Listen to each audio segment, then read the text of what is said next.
Good day, coaches. I'm Eddie Jones, head coach of the Japan national team. I'm here in sunny Canberra with plenty of flies at the Australian Institute of Sport with the Junior Japan side. Today we're going to look at attacking off 9. We really believe that, particularly for a small side like Japan and any side that doesn't have a physical advantage, you need to be able to attack both off 9 and 10 and ideally 12.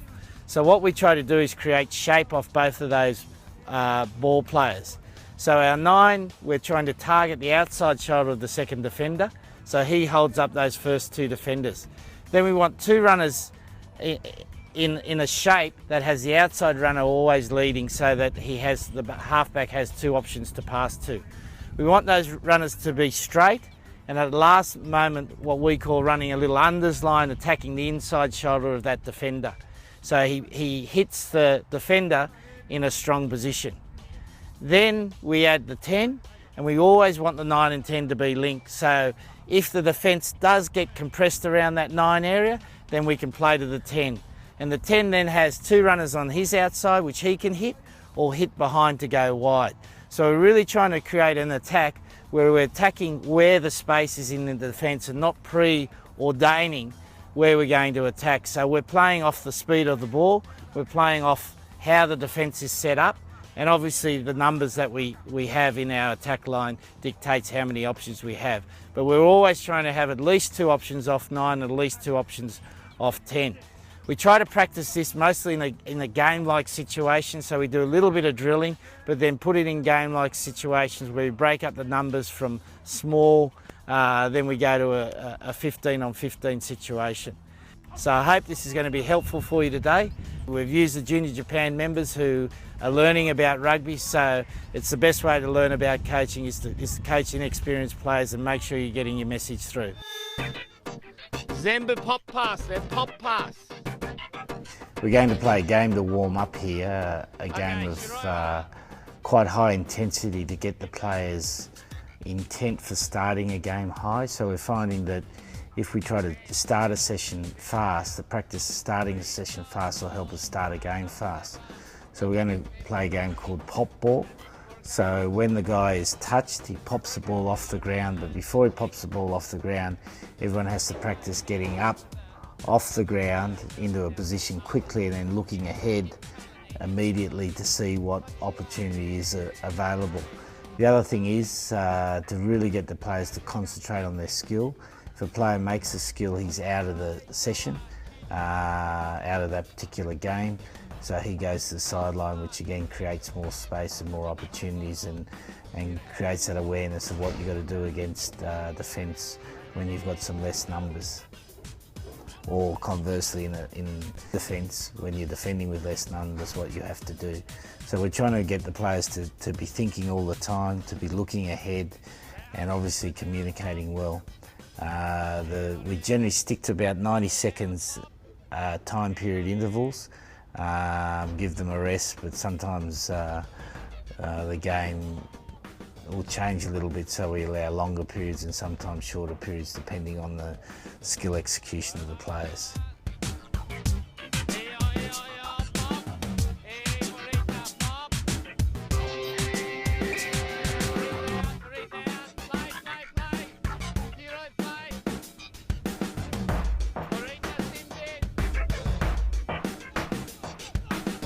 When the players get off the ground, as you can see some of them practicing there, we really want them to get off with their hips first, because that's by far the quickest way to get up and the most time efficient way to get up. Richie McCaw probably is the best in the world at doing that. Here I'm just explaining to the players they've got to just work with the players on each side of them, so really emphasising the fact that in each situation, the player next to you is the player you need to communicate to.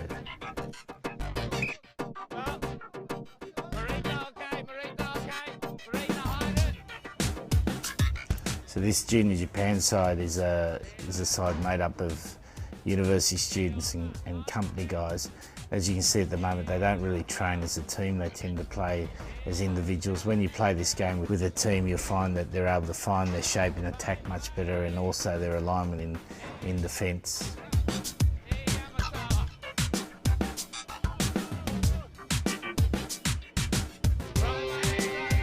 generally we do about 3 minutes of this as a warm-up game. Really gets the players moving, gets the players looking ahead and also communicating to each other.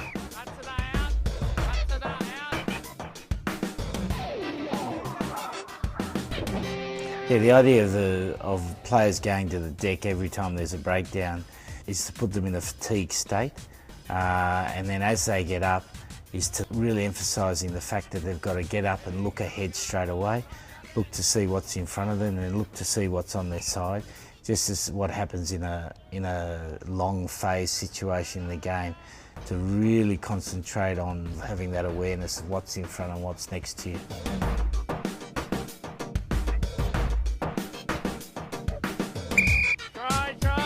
So here again with the ball going backwards, we want the players to get back quickly and then to immediately start looking ahead. That's not too bad from these players here. They're starting to look ahead, make a line. You can see if they shifted the ball to the left-hand side, they probably could have had a great opportunity to attack.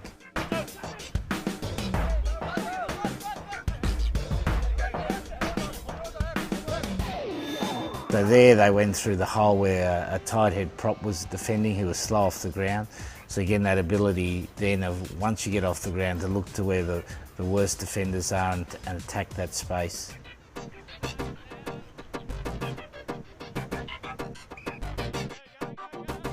Players tend to build up lactic acid pretty quickly in this exercise.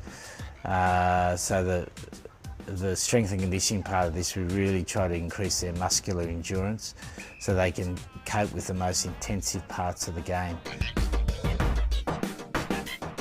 So here we want these players to the left-hand side of the screen to be getting back quicker and then looking ahead to see if there's any opportunities. As you can see here, we have 1, 2, 3, 4, 5, 6, 7, 8, 9, 10, 11 defenders all in half of the field.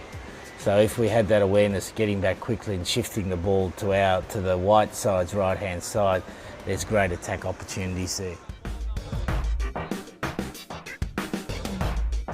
One of the training philosophies we have is always to train at least 40% of the session at the highest intensity of the game or higher, so that the players learn to cope with that in the game.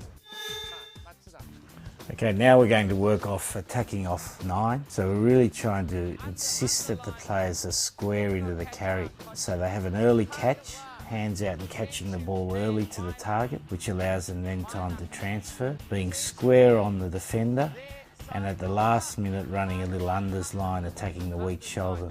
Most defenders tend to be a little bit lateral and turn from inside out. So generally speaking, when we're attacking off 9, we want to be attacking the inside shoulder, but not cutting too early, as we say. We want to keep square on the defender, and once we get into the tackle zone, which we say is about a metre before the actual contact area, that's when you want to start cutting to the inside shoulder, taking short steps and driving at that shoulder. So we're going to do a very simple drill now, running off the halfback, getting the runners just to practice unders line. We're asking the halfback to get to the outside shoulder of the second defender. If you can get to the outside shoulder of the second defender, you've held those two defenders, and then the third and fourth defenders then have to make a decision on who they're going to tackle. A lot of teams recently in the Super 15 have been using the first defender to really put pressure on the halfback, which has been quite successful. So if a team does that, then your halfback's got to pass a little bit earlier from the base, or wait until that defence becomes a little bit fatigued before he starts to run. Yeah, this is an area you really need to coach with your halfbacks, getting them to learn to run a little arc to the outside and get to that outside shoulder of the second defender. As he runs a little arc, ideally you want your halfback to just to square his shoulders up so he interests that defender. You can see that halfback there keeps his shoulders facing to the sideline. And because his shoulders are facing to the sideline, he then is no longer a threat to the opposition. Whereas this halfback, the second halfback in the white, kept his shoulders a little bit squarer so he keeps that defender interested. players have a tendency to want to cut too early. If they cut too early, all they do is run into the defender on the inside.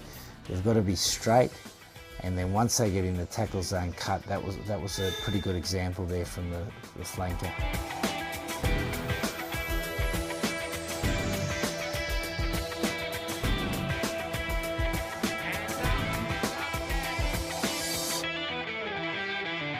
That's a nice example there. The halfback's done really well. Good running line by the centre.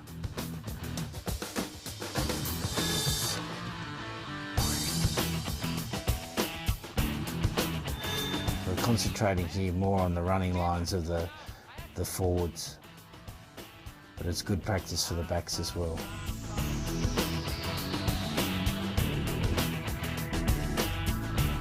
So that halfback again has got his shoulders, we say east-west, rather than having the shoulders predominantly more north-south. That's a good line. Again, just cutting slightly on that shoulder. Now, one of the best exponents of this at the moment is George Smith, who's just started playing Super Rugby again. He invariably just runs that little unders line and gets the weak shoulder of the defender. Hands up, hands up. なんで今パス悪い？問題は？何も喋ってない。 Just as a coaching point here, one of the things we're trying to emphasise is that the players have got to work together. So if the halfback's not giving the ball where the runner is, the runner's got to tell that halfback what he wants. Some players like to get the ball earlier, some players like getting the ball close to contact. And again, it's that communication between the ball runner and the ball player, which is absolutely vital. Now we've added in the position of the standoff. What we're trying to do is link our attack between the 9 and the 10 so we can attack this space outside the ruck defence with the number 10. So we want the number 10 or the back to be linked on the hip. So here his right hip is linked with the left hip. And as the lead runner cuts on the inside, the number 10 cuts to the outside. So it's making that defender make a decision on whether he takes the first runner or waits for the second runner. So it's almost like a scissor movement. Okay, you can see that movement there, that was pretty good.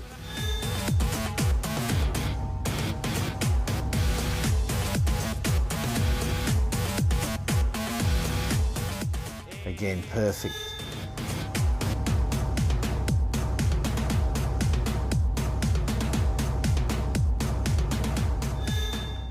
So again, you've got the inside runner staying on the inside of the ball carrier until he starts to cut. And then as he starts to cut on the inside, he cuts on the outside. Most teams have a tendency for the back runner to go too early. The key to this is to actually be a little bit late. Okay, perfect situation. So there the defender would have had to make the decision on whether to take the straight runner or take the runner to the outside.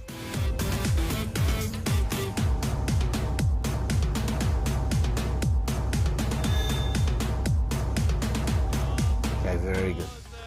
So as that runner comes around the corner there, again we want him to straighten his shoulders up a little bit. That allows him to look at the defence line, because invariably a defender will jam from the inside there.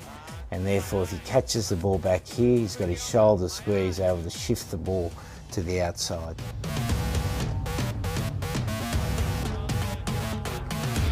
So the other thing you can do from a coaching point of view now is to get this defender to start changing the angle of his shoulders to the inside or the outside, and for the back runner to be looking at his shoulders. Yeah, having run that session today, I thought they improved by the end of the session. We really tried to work on getting that shape and communication of the players so they know where they are in terms of their attack. And you see today in rugby, a lot of teams don't have any shape to their attack and they're just relying on the individual brilliance of the players. And that's very good if you've got brilliant ball carriers, but most of us don't have brilliant ball carriers, so then we have to rely on a passing game, plus a running game, plus obviously kicking's very important. So what I suggest to you is that you go to training, you try to break down the skill that you're practicing like we did today off the 9. So do the basic part of the drill and then put that skill into game-like situations like we did today. The other thing we tried to do today was not give the players too many instructions, but actually coach on the run and ask them questions about what they did wrong and what they did right. And generally speaking, most players know what they did wrong or what they did right, and therefore that sort of learning is far more effective than the coach telling them what to do all the time. So training, give it a go. Ask the players what they've done wrong when they've done something wrong. When they've done something right, ask them what they did right, because that's equally as important. So I'm sure if you do that, you can have an as effective session as we had today. And the thing about coaching is that you can always get better at coaching, and everything you learn, you've got to find a way to put it into your system that you can make it effective. So good luck with it, boys.